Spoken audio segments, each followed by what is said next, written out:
जय श्री कृष्ण। आपका मेरी चैनल में स्वागत है।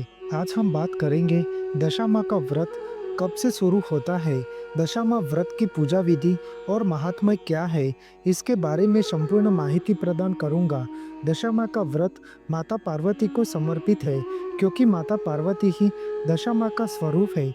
माता पार्वती जब अपने भक्तों की पुकार सुनकर मदद करने पृथ्वी लोक में गई, तब वापस लौटते समय उन्होंने ऊँट की सवारी करके कैलाश आए। तब भगवान शिव ने कहा कि देवी, आपके इस रूप को दशामा के नाम से जाना जाएगा और पृथ्वी लोक में आपकी दशामा के रूप में पूजा की जाएगी।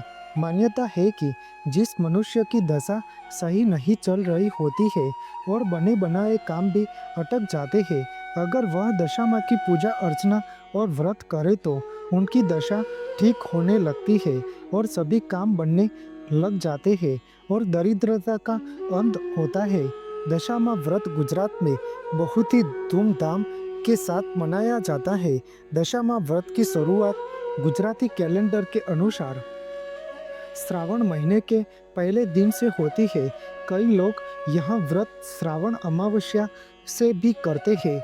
इस साल दशामा व्रत की शुरुआत 25 जुलाई यानी कि शुक्रवार से शुरू होता है और इस व्रत का समापन 4 अगस्त 2025 यानी कि सोमवार को होगा। दशामा का व्रत पूरे 10 दिन तक चलता है।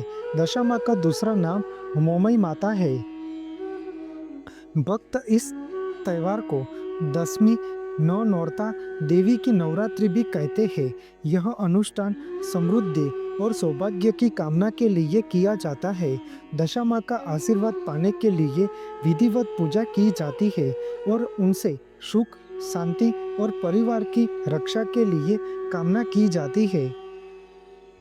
दशामा अपने सभी भक्तों की हर मनोकामना पूर्ण करती है। यह व्रत स्त्रियों द्वारा किया जाता है। इस दिन महिलाएं एक ही प्रकार का अन्न एक समय खाती है। भोजन में नमक नहीं होना चाहिए। विशेष रूप से अन्न में गेहूं का ही उपयोग करते हैं।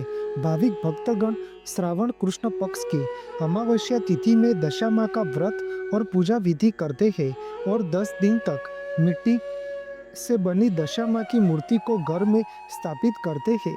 दशामा की मूर्ति को एक लकड़ी के बाजट पर लाल वस्त्र बिछाकर गेहूं के दाने का आसन बनाकर स्थापित करना चाहिए। दशामा के साथ गणेश जी की भी स्थापना करनी चाहिए। बाजट पर तांबा या पीतल के कलश को पानी से भरकर कलश के ऊपर 5 आसोपालव के पान और नारियल रखना चाहिए। बाद में दशामा को श्रृंगार की चीज अर्पण करनी चाहिए। कच्चे सूत के धागे को 10 गांठ बांधकर हर दिन के हिसाब से एक एक गांठ खोलना है। दशामा की पूजा अबील, गुलाल, कंकु और गंगा जल से करनी चाहिए।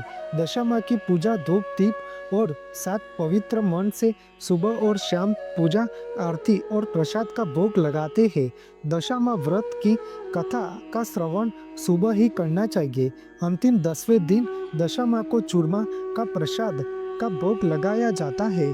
उस दिन दशामा व्रत का पूरी रात भर जागरण किया जाता है और सुबह दशामा की मूर्ति को जल में विसर्जित करते हैं।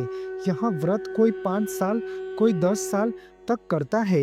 यह साल पूरे होने के बाद दशामा व्रत का उत्थापन किया जाता है। उसमें जो दशामा का व्रत करती है उस महिलाओं को भोजन कराया जाता है और सुहागिन चीज, वस्तु और दान दक्षिणा दिया जाता है। ब्राह्मण को भी दान दक्षिणा दी जाती है। दशामा व्रत की कथा श्रवण या पठन करते समय अक्षत के दाने हाथ में अवश्य रखने चाहिए। दशामा का व्रत पूर्ण श्रद्धा और विश्वास से करते हैं।